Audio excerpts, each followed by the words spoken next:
Up next is the other Republican in the primary race for governor, who was first to throw his hat into the ring back in May, Washington County Executive Josh Schoemann. Josh Schoemann, thanks for joining us. Yeah, thanks for having me. Good to be here. So for voters who don't know you, give us the quick story. Who are you and why are you running for governor? The 60-second version is I'm a Christian first. I'm the son of a minister.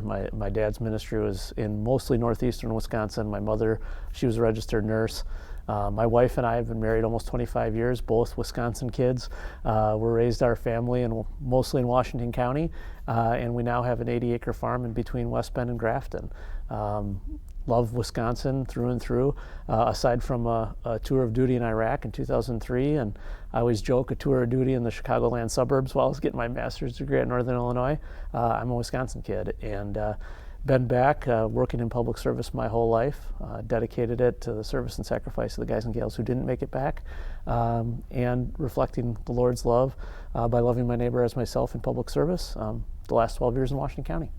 So is there a single issue that would define you, or maybe a lane within the Republican Party that helps define you? Yeah, I think people-driven, being very people-focused, and mostly interested in solving problems.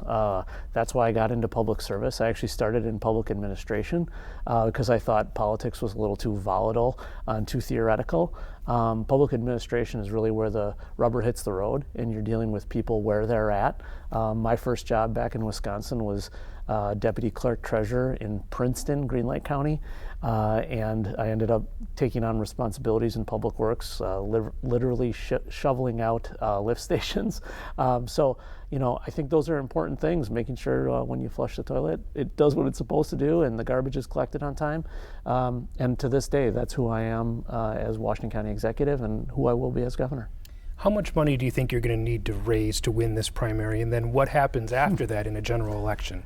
Yeah, I mean, it's embarrassing the fact that this is probably a $250 million race all in for both sides, and all the outside spending, and just the candidate alone, I'm told, about basement floor $20 million, first floor probably closer to $40 million.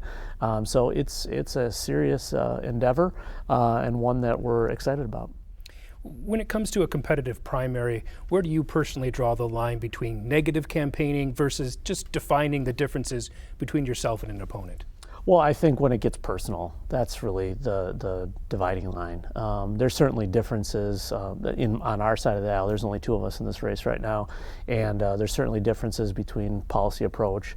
I think those are important to point out, and I think that's the essence of the primary process. But once it becomes personal attacks, I mean, I think that's where we've seen primaries in the past go awry, and I have no intention of going down that lane, and I hope the door swings both ways. For voters who aren't aware of the candidates, should they be looking at which candidate has the closest issues to them or general electability? Well, I think it's both. I mean, first and foremost, I think this has got to be about the people and local communities, a little bit more about Washington County type and a little less about Washington, D.C. But then I also think there's something to be said about the types of attributes it's going to take to win a general election. Generals are, of course, much different than primaries. I think on the Republican side in particular, we've spent a little bit too much time focusing on who can win a primary, purity tests of sorts, and we need to spend more time thinking about what can win in the general election. I think when you put my resume next to anybody, I think the answer is clear. If we want to be in the governor's mansion in January of 2027, I think not only me, but my profile and our campaign is the type that wins.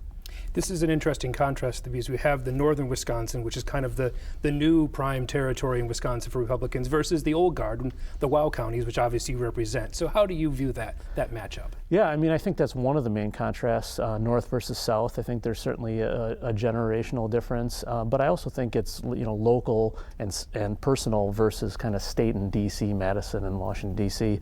I think those are basically the dividing lines, and I think it's a good contrast for people to really wrestle with what's best for us to choose in August to put up in November for the best shot to have the governor's mansion in January. How do you think Donald Trump will impact this race? Oh, huge. I mean, it's the president's party, and that's been clear for the last 10 years. But I think one thing to keep in mind is President Trump came on the scene in 2015 after the 2010 Tea Party wave. Republicans basically ran on three major points: reduce the debt, eliminate deficits, and repeal and replace Obamacare. here we are 15 years later, and we're still talking about those three things. Sometimes President Trump seems like he's the only one pushing the needle on any of those by himself. That's unacceptable, and I think it's why we continue to feel a churn in politics across America. So he's got a humongous impact. I certainly am going to work my tail off to earn his support and endorsement, and show him that he can have the confidence in me that I've got this race once we get past August, and we lead it to victory in November. Right. Josh Schoeman, thanks for your time. Thanks for having me.